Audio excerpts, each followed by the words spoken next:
भगवान वेदव्यास कहते हैं कि सतचित आनंद स्वरूप भगवान श्री कृष्ण को हम प्रणाम करते हैं, भगवान श्री कृष्ण को हम नमन करते हैं, भगवान श्री कृष्ण को हम वंदन करते हैं। और अकेले कृष्ण को प्रणाम नहीं कर रहे,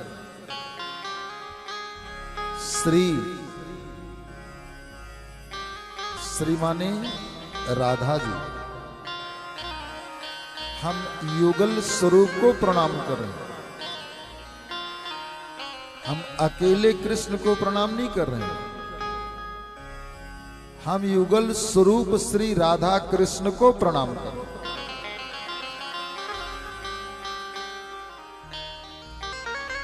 कृष्ण है भगवान और राधा रानी है श्री कृष्ण की आह्लादनी शक्ति। न तो हमारे अंदर श्रद्धा की शक्ति है, न हमारे अंदर भक्ति की शक्ति है, न हमारे अंदर तप की शक्ति है, न हमारे अंदर साधना की शक्ति है, न हमारे अंदर उपासना की शक्ति है, न हमारे अंदर वैराग्य की शक्ति।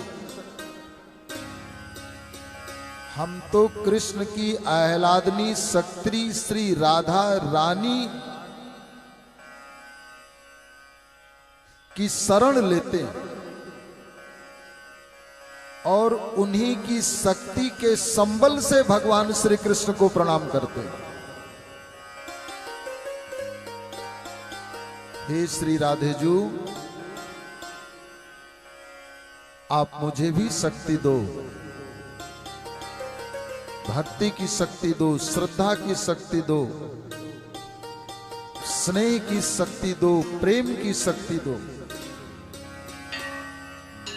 व्यास जी कहते हैं, इस कलयुग में साधना का सर्वोत्कृष्ट और सबसे सरल उपाय भगवान को प्रणाम। अच्छा, प्रणाम करने में कुछ लगता है? अगर आपको मंदिर जाना है तो लोटा चाहिए, जल चाहिए, मान लो लोटा जल वहां मिल जाएगा, फूल चाहिए, तुलसी दल चाहिए, आने जाने के लिए समय चाहिए और जाने से पहले स्नान होना चाहिए। ये कितनी व्यवस्थाएं करनी है। और भगवान को प्रणाम करने के लिए कुछ नहीं चाहिए। मंदिर में जाने के लिए, दर्शन के लिए, पूजा करने के लिए स्नान अत्यावश्यक है और भगवान को प्रणाम करने के लिए स्नान बिल्कुल आवश्यक नहीं। आप रात्रि को सोए हैं, सुबह बेड पर लेटे हैं, आपकी आंख खुल गई, न मुंह धोने की जरूरत है, न मंजन करने की जरूरत है, न हाथ पैर धोने की जरूरत है, न कपड़ा बदलने की जरूरत है। आंख खुलते ही दोनों हाथ जोड़ लो, भगवान के स्वरूप का स्मरण करो और कहो, हे द्वारिकाधीश, हम आपको प्रणाम करते हैं।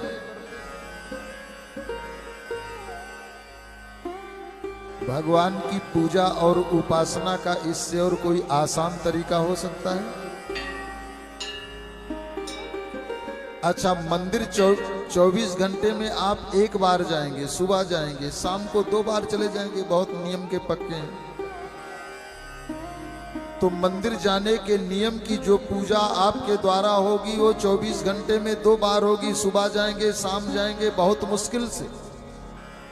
और भगवान को प्रणाम करने की जो पूजा आपके द्वारा होगी वो 24 घंटे हो सकती है। रात को सोने लगो, हम आपको प्रणाम करते हैं। रात में अगर बीच में आंख खुल जाए फिर हम आपको प्रणाम करते हैं, फिर सो जाओ।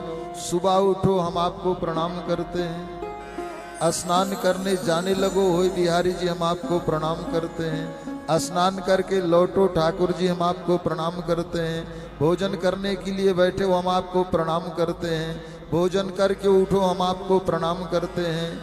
मकान दुकान धंधा बिजनेस पे जाने के लिए घर से निकलने लगो, हे प्रभु श्री राधा कृष्ण हम आपको प्रणाम करते हैं। रास्ते में पहुंच गए फिर याद आ गया हम आपको प्रणाम करते हैं। शाम को लौटने लगे हम आपको प्रणाम करते हैं। घर में प्रवेश कर गए हम आपको प्रणाम करते हैं। अनगिनत बार भगवान की पूजा हो गई, उपासना हो गई। कलयुग में भगवान की पूजा और उपासना का सबसे सरल तरीका उठते बैठते चलते फिरते सोते जागते हंसते गाते केवल भगवान को प्रणाम करो। केवल प्रणाम प्रत्येक पल। और भगवान को प्रणाम करने से होगा क्या? तापत्रय विनाशाय। तीन ही प्रकार के ताप हैं, तीन ही प्रकार के दुख हैं, आध्यात्मिक आधिदैविक आदि भौतिक। इन्हीं तीनों प्रकार के तापों में, इन्हीं तीनों प्रकार के दुखों से इस सृष्टि का प्रत्येक मानव दुखी है। कोई आधिदैविक, कोई आध्यात्मिक,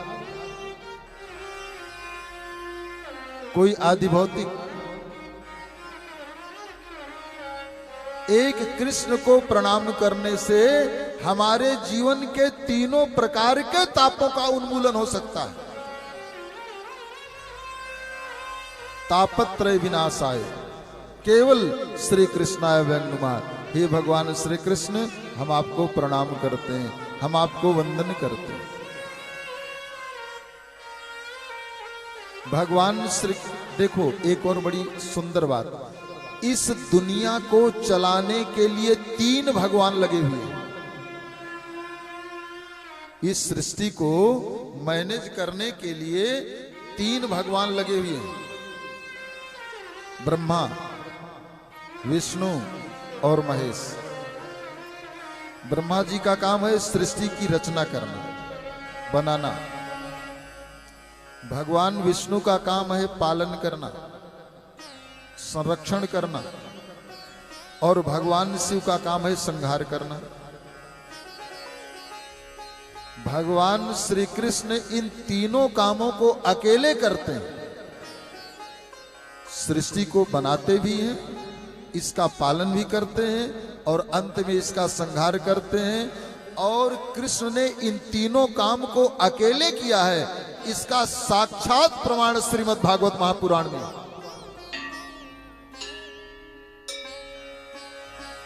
भागवत के 10वें स्कंद में भगवान जब 5 वर्ष के उपरांत गोकुल से वृंदावन आते हैं, तो वृंदावन में आकर के भगवान श्री बालकृष्ण अपनी बाल सखाओं के साथ सबसे पहले वत्सचारण की लीला किया। छोटे छोटे बछड़ों को चराने के लिए जाते। वत्सचारण की लीला में ब्रह्मा जी ने इनके बछड़ों का हरण किया, मित्र मंडली का हरण किया। सखाओं ने ढूंढने का प्रयास किया, न बछड़े मिले न सखा मिले। भगवान श्री बालकृष्ण ने अपने ऐश्वर्य शक्ति से उतने बछड़े और उतने मित्र बना करके तैयार कर दिया। ब्रह्मा जी की आवश्यकता नहीं पड़ी।